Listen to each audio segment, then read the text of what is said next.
A number of years ago, my father and I went to visit my sister and her family.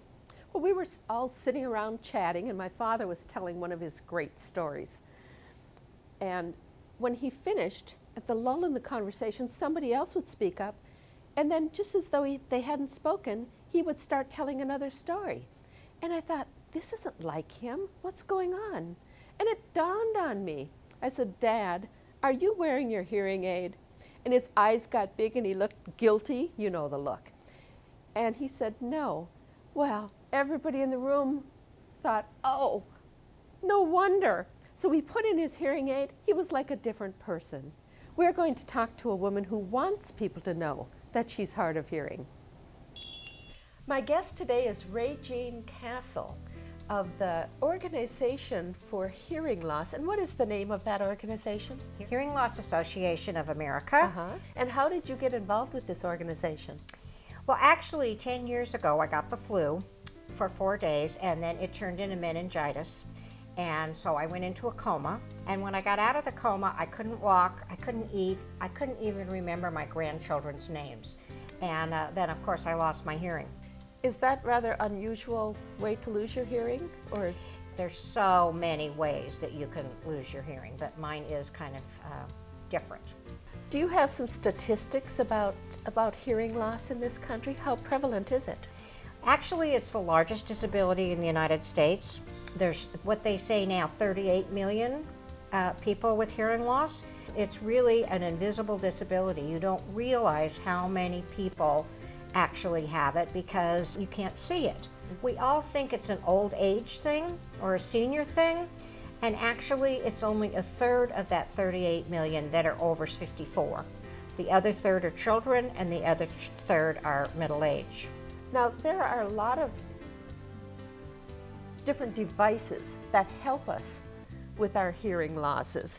Would you go over some of those? I see that you have something. What is this, for example? This is just a microphone. It's called a direct microphone because it goes directly to your mouth. Yes. So it doesn't take in the background noise, which everybody knows background noise is what is so hard for hard of hearing people or people with a hearing loss. That's politically correct now. So is this used only for people with severe hearing loss? The hearing aids have gotten so much better just in the last few years. And so if a person has a mild to a moderate hearing loss, usually they can hear everywhere except maybe the restaurants with the hearing aid. Well, I understand that a lot of people don't wear their hearing aids because it's uncomfortable. It usually takes 5 to 7 years for a person to admit their hearing loss, and I believe that's because we think that that means I'm a senior because I'm wearing a hearing loss. And that's not the case at all. I would really like it to be that we wear hearing aids like we wear glasses. They don't work like glasses, but I wish we could get to that point where we think of them as the same. Hearing aids take a long time to get used to. You need to keep it in your ear as many hours as possible when you first get it, and wear it all the time you're awake after that, because it isn't like glasses. It doesn't just let you hear, it has to work with the brain. And so you have to have time for the brain to adjust to this new hearing. So you actually have to learn how to hear through a hearing aid. Absolutely. And so that's why a lot of people put it in the drawer, because the first day or two it's not comfortable and they don't give it a chance. They need to continue to wear it, and then it'll be really comfortable and they'll be able to hear. Are there any other devices that people can use to improve their hearing? California has a program where we get telephones for free.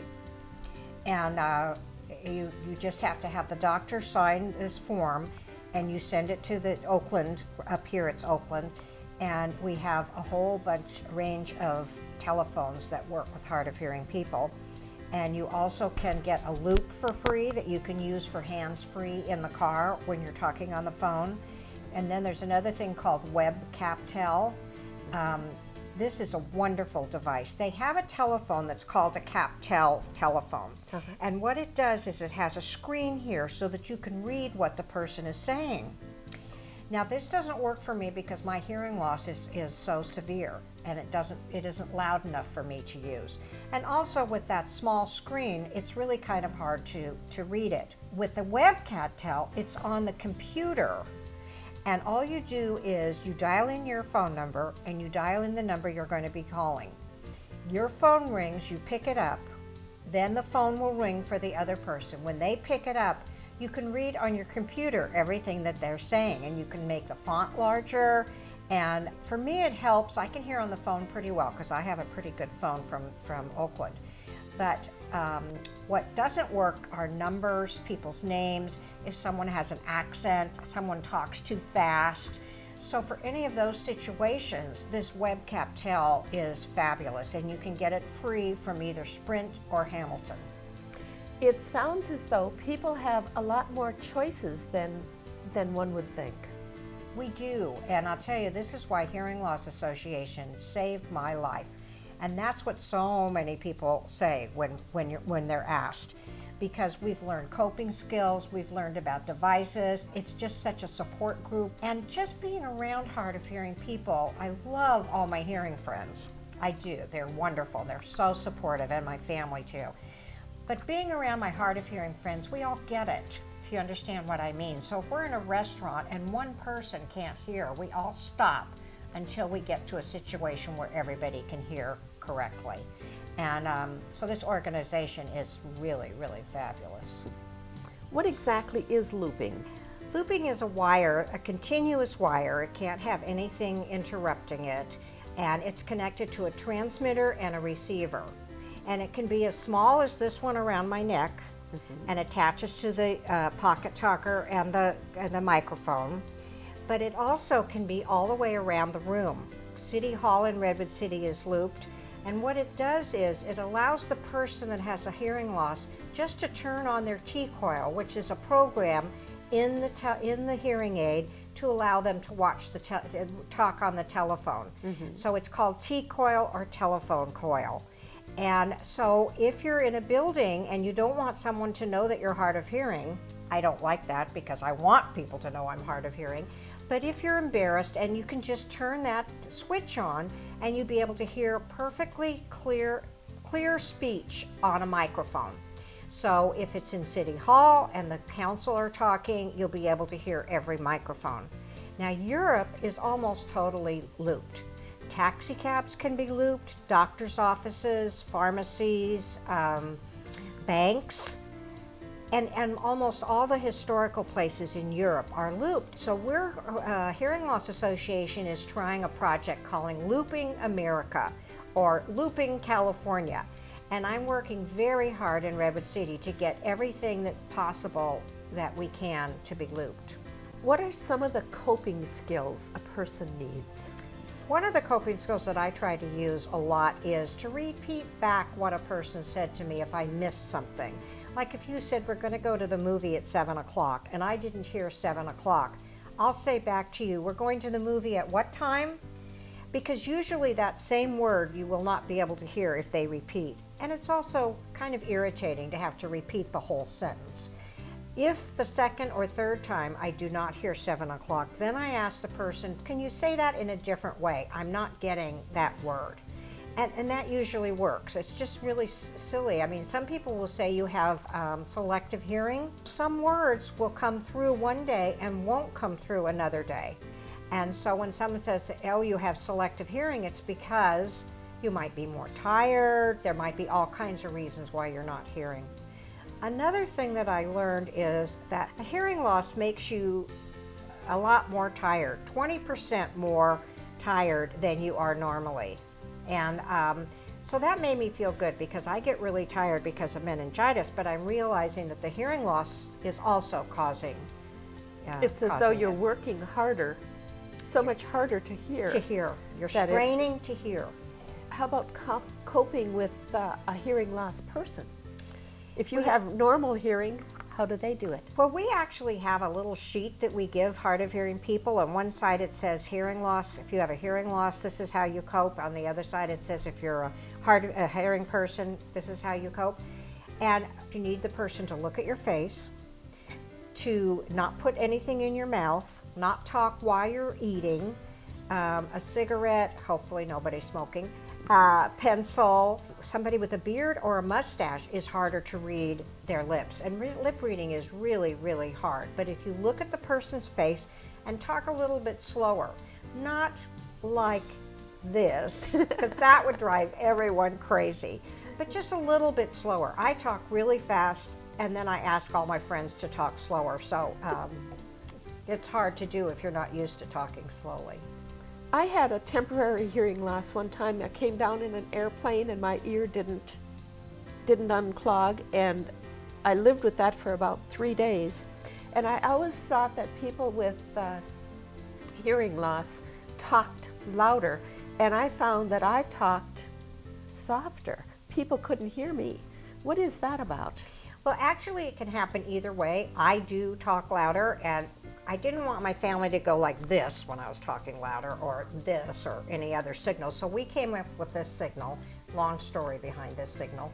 So we came up with this signal. So any of my friends that do that, or my family, I know that I'm talking too loud. But it happens either way. Either you talk too soft or you talk too loud. It can happen both ways. Okay. Is there any shame involved in hearing loss? Well, I really wish there wasn't. I really wish, like I said before, people would think of hearing aids as glasses and be able to let people know that they have a hearing loss, because I want them to know, or otherwise they think I'm rude or dumb. I've had people that think she didn't answer that, and I didn't know they said anything to me. But I have a friend that needed a hearing aid, and she would not get one. We went out with 2 other couples, and all of us were telling her that she couldn't hear. And she kept saying, I don't want to wear a hearing aid. That means I'm 80 years old. And so even her boyfriend was really trying to convince her. So I do think there is some shame, and I wish that it would go away. You mentioned when we talked earlier that there are monthly meetings that people can go to and check out these various devices. Can you tell us about that? Well, we actually have 2 meetings.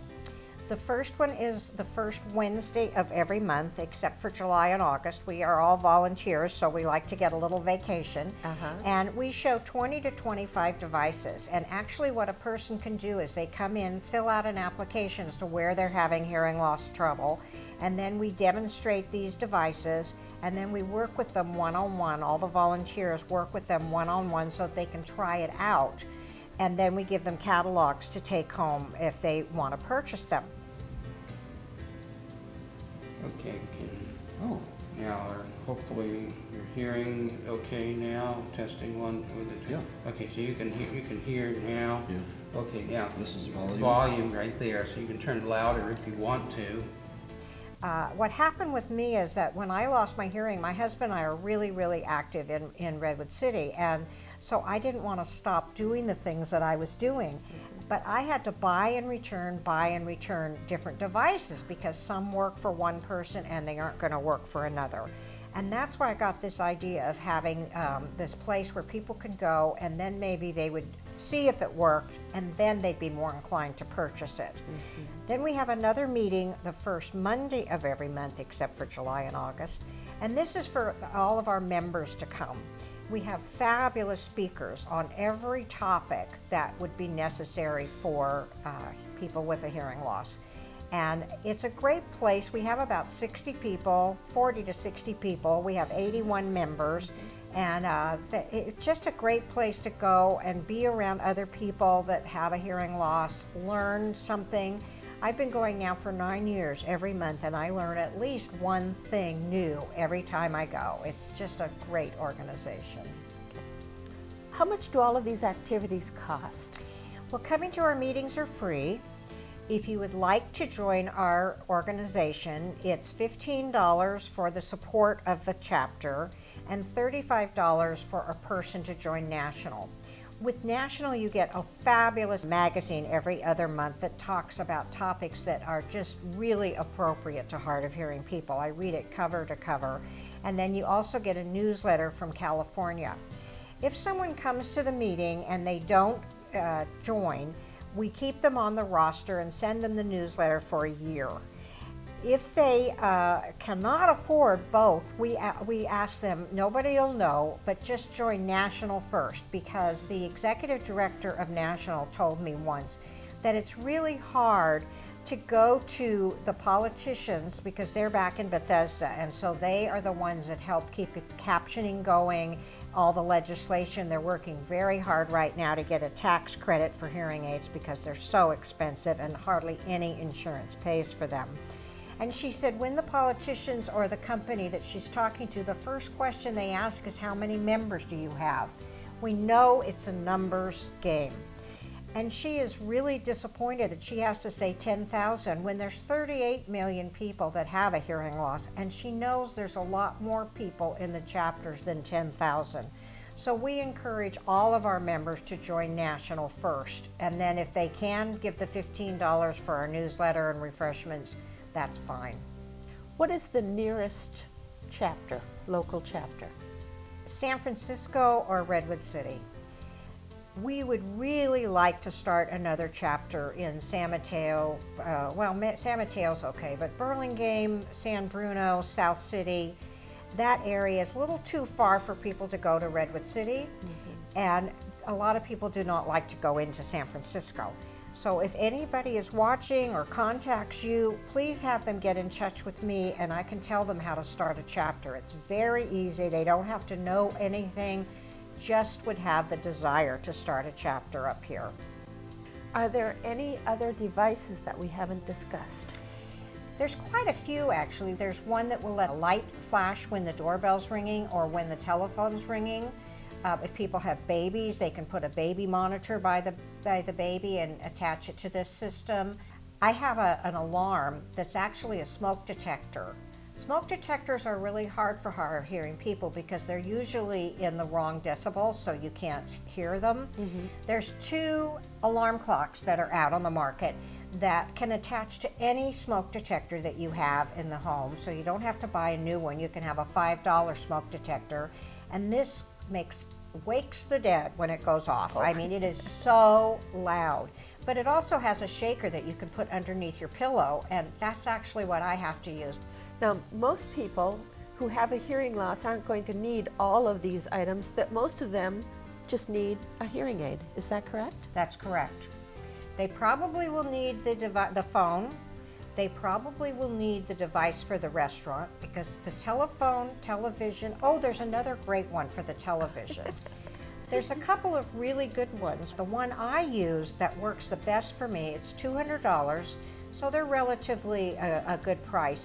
And I actually sit on it. It is a loop like this, but it's in a cover, so I sit on it and I actually can hear almost every word really, really clearly. Well, Regine, it's been a delight to talk to you, and I didn't even know that you were deaf until you told me. So terrific job. Thank you so much. Thank you for inviting me. Oh, you're welcome. We'll be right back.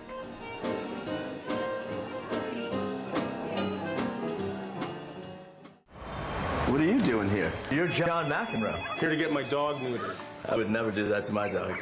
You cannot be serious. Neutering is good for his temper. And it's the most important thing you can do for homeless animals. Did you know that shelters have to kill more than 4 million animals every year just because there's not enough good homes out there? I can't have that on my conscience. Can you?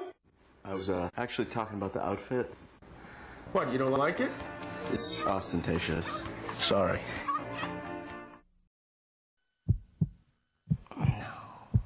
Pain. Oh, is that my heart? My heart. My heart? No, it'll pass. 911. Could call 911. No, ambulance. Couldn't do that. Sirens. Neighbors rushing over. Embarrassing. Too embarrassing. Maybe I'll feel better later. Oh. Some people would rather die than call an ambulance. So that's exactly what they do. Why do you like San Bruno Cable? I like that it's the same people at the counter. Oh, and they also know me by name. I like that it's a local business and it keeps the money in our community. I had a problem with my channels and I called and they came out that same day. I didn't even have to sign a contract. The other guys wanted me for 2 whole years. When I called to set up my cable service, they asked if they could come out the next day. I thought I'd have to wait a week for an appointment. Thank you for choosing San Bruno Cable.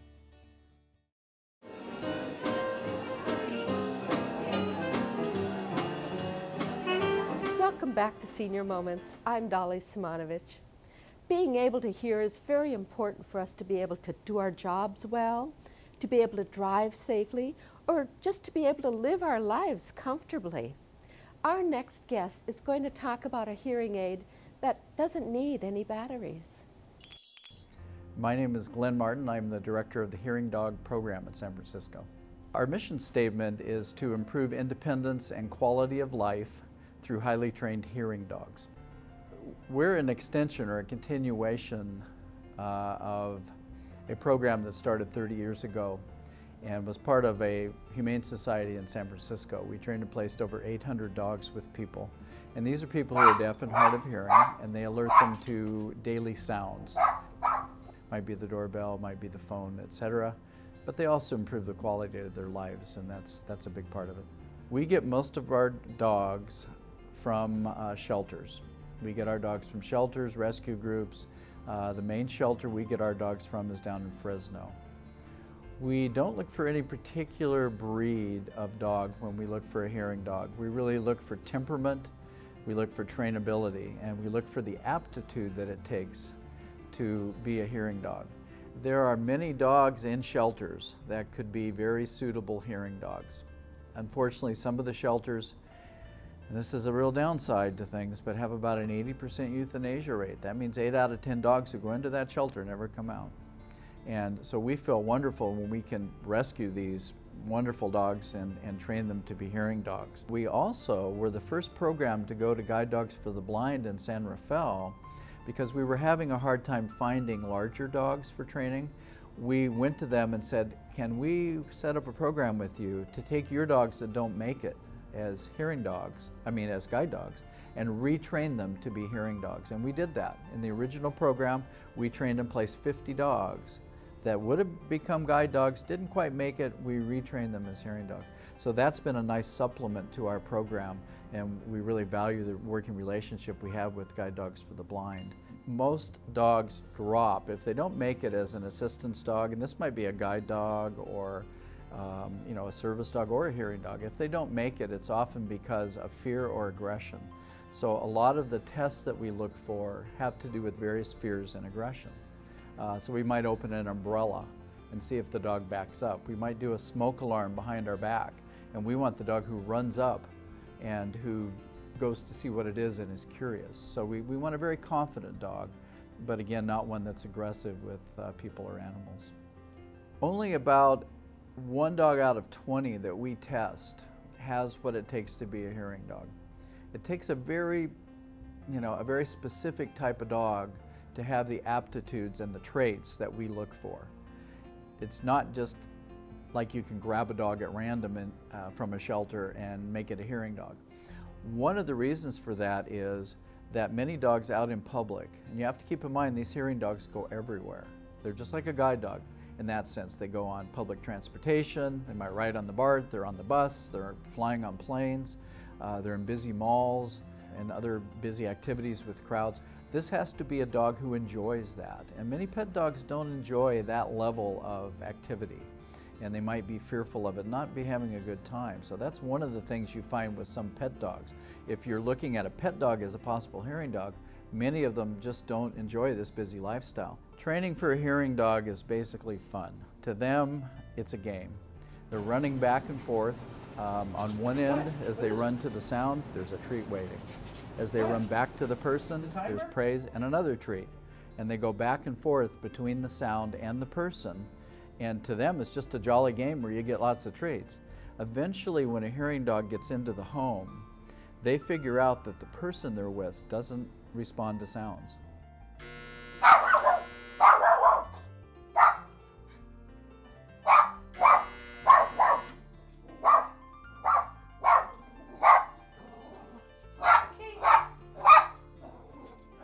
We might say, well, they know they don't hear it, but they notice that the person doesn't respond to the sound.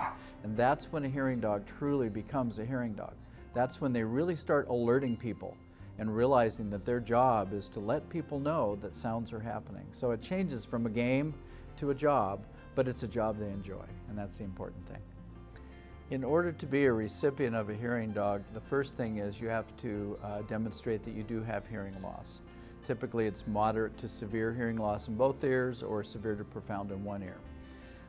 Beyond that, we look to see, does a person have a functional hearing loss where they're not going to hear sounds in the other room, for example.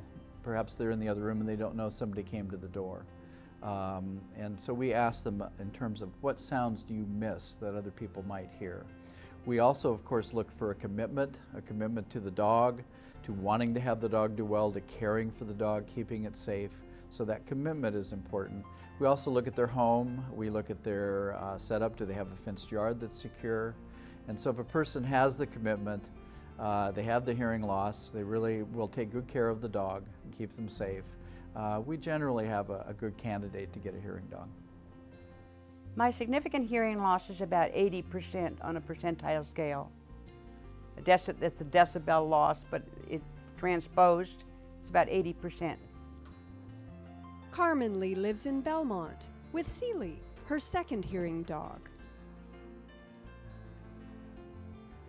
Seely does many things, but the main thing that I need is waking up in the morning. She's trained to lick my face when the alarm goes off. Seely helps me with the doorbell, the telephone. The security is invaluable. To know there's a dog here that's alerting me of sounds and noises. And a man just wrote to us and told us that his dog, they were out camping in the High Sierras with his grandkids. The dog alerted him. It was almost dark. They looked up on the hillside with a flashlight, and very close to them was a mountain lion. We had somebody about to be run over in a crosswalk by a speeding squad car, and the dog stopped her and wouldn't go, and as she backed up, the squad car came past. So they can be lifesavers, as well as letting you know about daily sounds that occur. The people who receive a hearing dog do receive pretty extensive instruction on obedience, sound work, and how to handle their dog in public. I spent a week with Seely and had to be present every single day and work with her. And I brought her home, and we went through exercises and how to keep her trained and all those good things. In order to get a dog, somebody typically would look on our website. They can fill out an application on the website, or they can print it and mail it to us. We get it both ways. As far as fees are concerned, we don't charge for the dog or the training. We do have a $100 fee that covers some equipment. Oh, I would really recommend anybody getting a hearing dog under certain conditions. The conditions being whether they like dogs for one thing, if their lifestyle is such where the dog could accompany them, if they have the tolerance and the stick-to-itness to keep them trained, and if they have the money for expenses, because the dog is expensive. The grooming cost me $52 to have Seely groomed. Now some dogs don't need grooming, so that would be an advantage, but Seely doesn't shed, which is nice. But it's up to the individual, and if their loss is severe enough, because the dog does really help.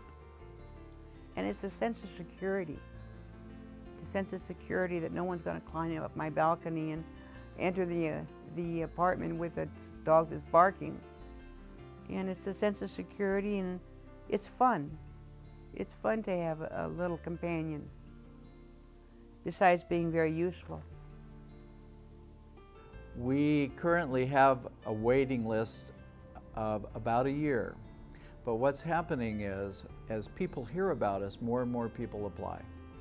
This is great. We want to serve the need, but it also means that the public needs to find out about our program to provide support so that we can train dogs for the people who apply. We can always use more volunteers. Some people have expertise in training dogs, and perhaps they'd want to be a foster trainer for us, a volunteer foster trainer. They would enjoy it and they'd be able to use their skills. Perhaps other people have computer skills or office skills, or perhaps they're good at marketing and maybe that's their field and they'd like to give us some assistance in that way. Or maybe grant writers. We have a grant writing committee of all volunteers, most of whom are not experienced, and they'd love to have an experienced grant writer be part of that committee. So any expertise that someone has that might be helpful to a nonprofit program like the Hearing Dog program, we're very happy to talk to you. People can help our program personally by volunteering, of course, but they can also help us through financial assistance. If somebody wants to make a donation, that's always, of course, for a nonprofit, that's always important. We have a number of other things people can do. A community thrift store in San Francisco. We have a number there. If you say the Hearing Dog program and you take it there and they sell it, they give a percentage to the program. And so that's like a donation to our program by donating things that you don't want that could perhaps be resold there. We also have a car donation program. It's on the website. We also have a giving program through eBay. So if somebody sells something on eBay and wants to designate 10 up to 50% of the sale to our program, that can be done. Or if you have something that you want to specifically put on eBay to be sold for our program, that can also be done. So we have a number of different ways people can assist us besides volunteering or making a direct donation. We've had wonderful support over the years from a group called the Emblem Clubs, the California, Nevada, Hawaii Association of Emblem Clubs. And this is a group of women, it's a civic group, and they've supported our program for years, for 20 years. And they're very gung-ho, and they have provided $10,000 to $20,000 a year in support to our program. There are some other programs that do that as well, some other civic groups that do it. For example, the Quota Clubs of Mountain View, Los Altos, and the Quota Club of Cupertino. The Cupertino Quota International just did a whole luncheon. They called it the Hats Off Luncheon. And they invited the whole community that came. There were 150 people there. And the whole event was a fundraiser that they put on and sponsored for the Hearing Dog program. So you have to really thank these groups of people who, you know, have been so supportive of our program. Without them, we couldn't do what we do. Well, this little guy in my lap is Runner. And Runner was a stray, as most of our dogs were. He ended up in the shelter in Sacramento. Nobody ever came for him. So luckily for him, we went in and tested him and selected him, and he became one of our dogs in training to become a hearing dog. Now, Runner didn't make it as a hearing dog. He actually, in the beginning, had some dog aggression, and it would have taken more time to fix than we had. Being a trainer, we actually had used him, though he's very good on sound work. We'd actually used him for demonstration to show what hearing dogs do. And being a trainer, I knew I could fix the dog aggression issue. So I adopted him myself, and he became my dog. He is still he's 6 years old, he's still the demonstration dog for the new Hearing Dog program. And he enjoys the work, and we got him over the dog aggression, so he has a nice home with me. What they do on the sound work is, is they run back and forth. And so they run to the sound, they run back to you, they run back to the sound, they come back to you again, and they keep repeating that until you respond. What? What is it? It's that? It's a sound? Oh, okay. Good boy. Good boy. And you might say, well, why is it necessary that they run back and forth so many times? What if you're taking a nap? What if you're sleeping? Initially, the dog may not wake you up. And so if this dog is trained to be persistent, then they're more likely to do their job properly. You know, I'd say the majority of our volunteers that have come to our program over the years have come in because of their love of animals. You know, they love dogs. Some of them can't have a dog, and so, you know, they'll say, well, I'm coming in for my dog fix. They just love to be with the dogs and interact with them and help with the training and socialize them. What's interesting is less people come in because of an interest in hearing loss or disabilities. However, over time, once they realize what these dogs that they love do for people, suddenly people become very interested in hearing loss, and they really find that the people aspect that they really didn't know about before becomes so much more important to them. Aren't those dogs adorable? Isn't it sweet that you can take such a difficult situation and turn it into such a positive one? You can get a little friend to help you hear. Now, coming up next, we're going to find out how you can use your eyes to help you hear. Stay tuned.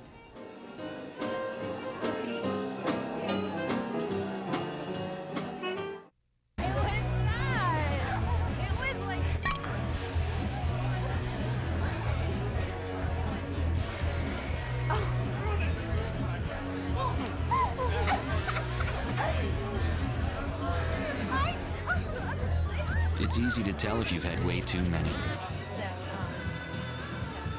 But what if you've had just one too many? Buzz driving is drunk driving.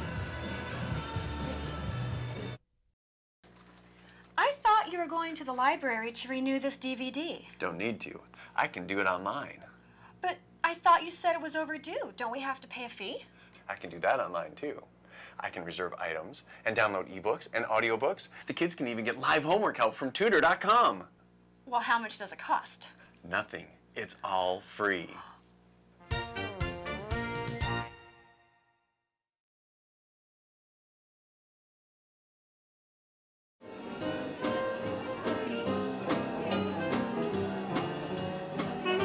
Welcome back to Senior Moments. We're talking about hearing loss and what you can do to help yourself. Barty Kudrin has this story. Today I'll be talking to Ellen Mastman, who teaches people how to read lips. Hi Ellen, welcome to the program. Hi, thank you for having me. So why don't you tell me who typically takes your lip reading class? Typically it is people who lose their hearing as they are getting older. There are some people in the class who've had hearing loss their whole lives. Most of them have some hearing left. Very few deaf people try to learn lip reading as adults.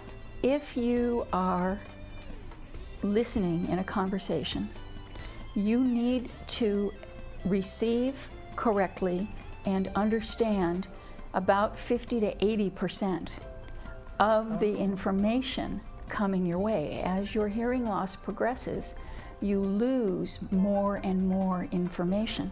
And we're just talking about what's happening to your ear. Things are also happening to your brain as you age. And there's more and more research now to show us that we're having a harder and harder time processing when we get in noise, for example. Noisy restaurants are terrible for us. So if we're able to add information with our eyes by lip reading and watching a face, and the other kinds of things we learn to pick up on, it increases your chances of understanding the conversation comfortably and remaining in the conversation. Well, I've found that if I'm in a group and people are talking at the same time, it's very confusing to discern what the conversation is. Group conversations are one of the toughest challenges for students in my classes. Many of my students are committee members and politicians and teachers, and they complain more often about what you're describing than just about anything else. Why don't you describe a typical class? A typical beginning level class is different than a typical class on the advanced level. But the beginning level class, we break down the process of speech, and we talk about how each speech sound is produced. So there are 3 speech sounds that require you, for example, to close your lips when you say them in English. And the 3 are M, B as in buffalo, and P as in potato, M as in Michael. So those 3 speech sounds are pretty easy to see on the lips. And we spend almost, it's either 3 or 4 weeks just practicing those and keying into and teaching everybody to react quickly and notice that an M or a P or a B just happened. And also stressing that you cannot tell those apart. So that if you are stuck in a noisy place and you're lip reading and you're not sure what you've seen, it's not because you're losing your marbles, there's a real physical explanation for that. And there is a source of confusion, but if you know what that is, you can take control of it and straighten it out. You teach them how to be aware of the differences and you start there. We start there. And then you progress. We talk about the fact that some sounds are inaudible for some people. Some sounds are inaudible for some people sometimes or always. Yeah, that's a pretty complicated point. Yeah, how come you can hear it sometimes and not all the time? Not all the time. Depends on how quiet a sound your ears can pick up. And if your ears are picking up moderately loud sounds and somebody's voice is moderately loud, you'll hear a sound that you wouldn't hear if the voice became very, very soft. So a person doesn't just take one class and poof. No, not at all. Although there are people who start out and they, as I say, are very skilled. But there's so much to learn about managing your environment, getting the lighting right, sitting in a quieter place, finding a restaurant where you're comfortable sitting and listening to your friends, as opposed to a restaurant that blares music, has hard surfaces. There's so many things to learn like that. And so it takes a while. But when you learn to manage that environmental aspect, and learn to manage your friends and learn some of the other techniques of lip reading, it helps. So it can take a while. I wouldn't have thought about the environment in the sense of, you know, whether it's hard surface or whether it's cushioned with carpeting or drapery or whatever, but that does make a difference too. Very important. We seem to be going in our styles of decoration now towards sleek, hard surfaces. Ceilings with just pipes in them and not acoustical tiles, and walls that are flat, lots of shiny surfaces. Those are the worst kinds of surfaces for people with hearing loss because they echo more completely, and the echo is disastrous for us, the reverberation in a room. How do you normally teach your class? I try to make it as interactive as I can. The classes are so big now, sometimes we have as many as 20 or 25 people in a room. And so we try to work in pairs and have students model speech for one another. I do have lecture portions of the class. And your lips don't have to be pulled back to say a K, but I think very often we pull our lips back a little bit when we say this. I think it depends on the vowel that comes after it. Depends on the vowel that comes after it, absolutely. There's one class, usually once a year or sometimes twice a year, that is all about how sound is measured and how sound is presented to you in a hearing test and what the different sounds are like and how they're described.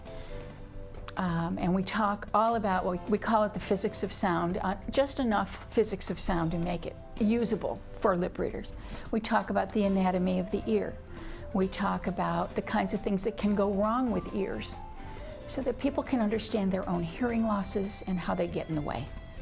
Who should take a lip reading class?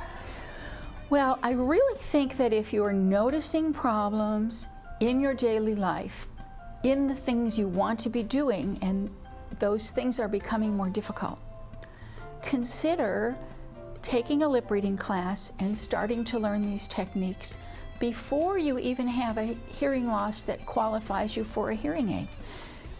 If you get a hearing aid, you still are really welcome in the classes. Almost all of my students have hearing aids. And again, there are things we can do to help you use the hearing aid better and be happier with it. So it helps either before or after you get a hearing aid. But if you find yourself staying home from weddings and parties and meetings, you really need to consider helping yourself, possibly with a hearing evaluation, to see if a hearing aid would help, and with lip reading classes, whether or not you decide to get a hearing aid. And this is not just for senior citizens, I would imagine. You have students of varying ages, correct? Yes, I've had students as young as 17 or 18 who are students at Foothill College, who sponsors most of our classes. And I've had people in their 90s. And I've had 90-year-olds ride up on their bicycles to my class. So you have a full gamut of ages and varying reasons for taking your class. Women more than men take my class. There are, I would say maybe 25% of the students are men, or maybe fewer. And often wives do complain about their husbands not hearing them. Women, for some reason, are maybe because our friends have higher pitched voices.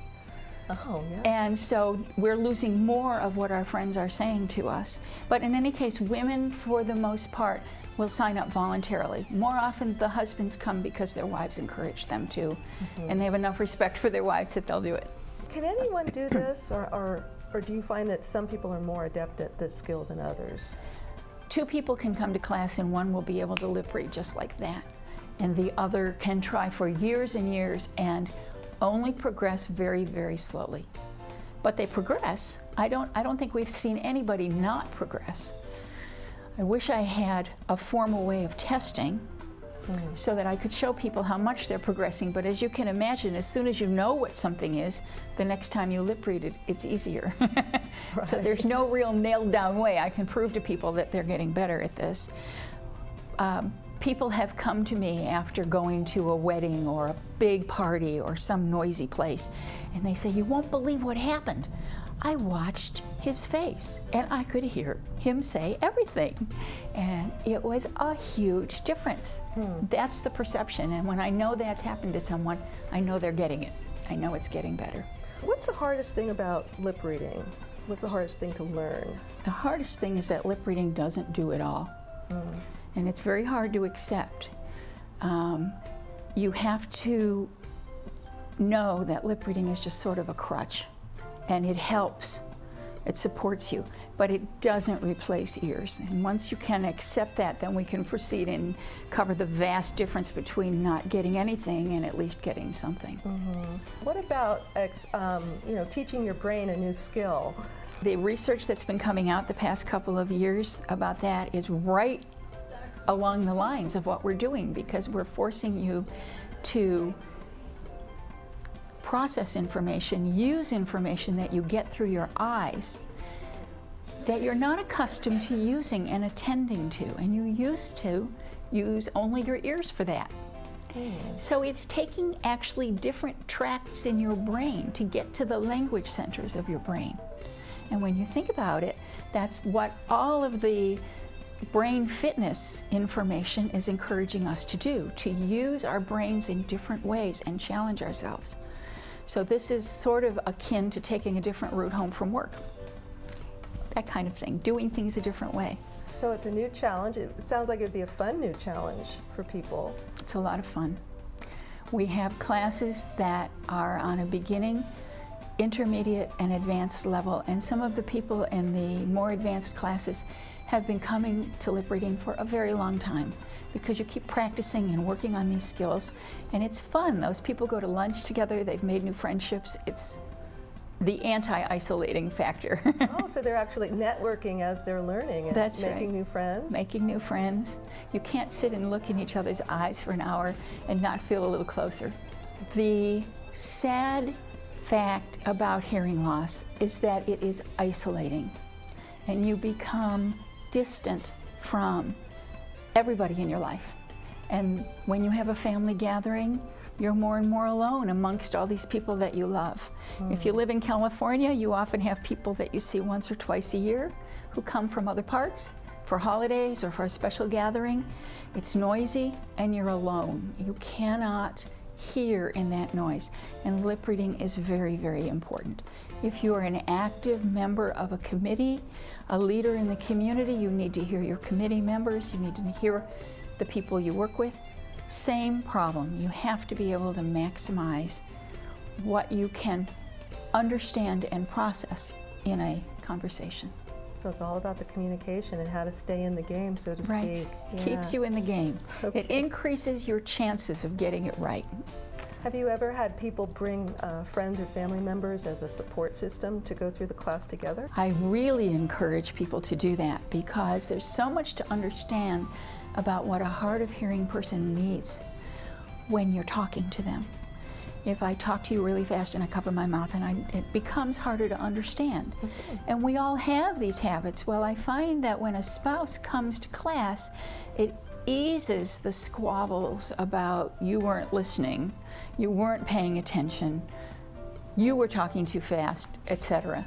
And there are people who have come to class not thinking that they're losing their intelligence as they age. And we talk about the difference between understanding and understanding. And understanding with your brain, with your mind, you are quite capable of doing as long as the information gets to your mind. If you have a hearing loss, the information is blocked from getting to your mind. So if you're in a situation with a friend or a spouse, and you're not understanding something, you begin to think, oh, I am really losing it. I am getting old. I am so depressed about this. I'm just not going to talk to anybody. And then if you come to understand your own hearing loss a little better, understand how it gets in your way, it prevents you from all that misery, all that unhappiness. Well, yeah, because depression can be a big factor because you're mourning the loss of what you had, and you're dealing with what you're left with. That's right. And you're dealing with the lack of contact with people who are important to you. Do you have any good stories about lip reading and situations that have helped the person who attended your class? My favorite observation was when I first started teaching lip reading, and I went into a discussion in the very first class about how lip reading interferes with your ability to get the message. And you kind of don't feel so smart anymore. You feel like you're getting stupider, and you don't understand why. You're not understanding, getting the message, able to quickly respond to things people say. And you think, oh, it's terrible. And people come into my class sort of beaten down. Posture like this, sad expressions on their faces, sitting alone in a corner of the room or at the end of the table instead of mixing with the others just before class begins.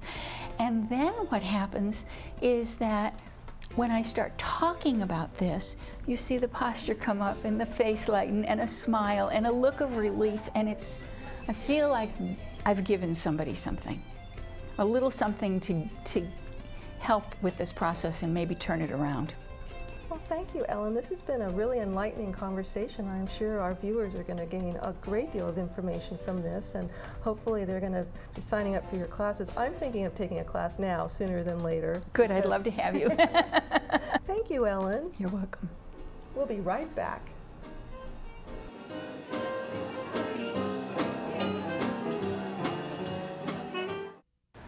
I'm Smith. And I'm Joe. And we're conducting an experiment to see if people like trash in their homes.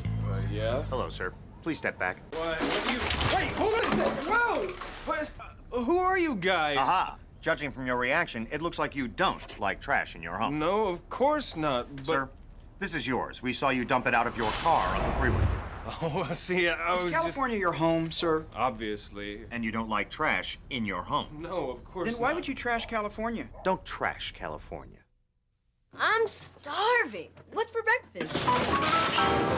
Guten Tag! Johannes, Franz! I bring you arts-enriched Raisinblams, fortified with increased test scores and creative problem-solving skills. It's good! And good for you. Bobby?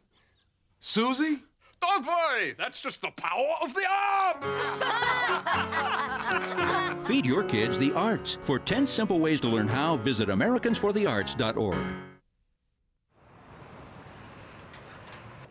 哦，先生你好，歡迎光臨，等等先。唔該晒。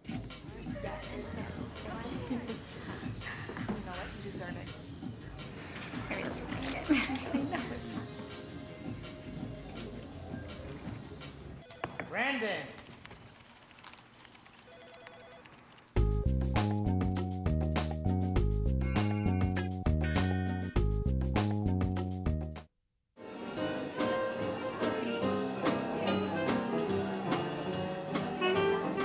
What an age we live in. We have all sorts of devices and training and even pets to help us deal with our hearing loss. So why are you sitting there straining to listen to this television program? Go out and do something to help yourself connect with the people and things you love. Thanks for watching Senior Moments. I'm Dolly Simonovich. See you next time.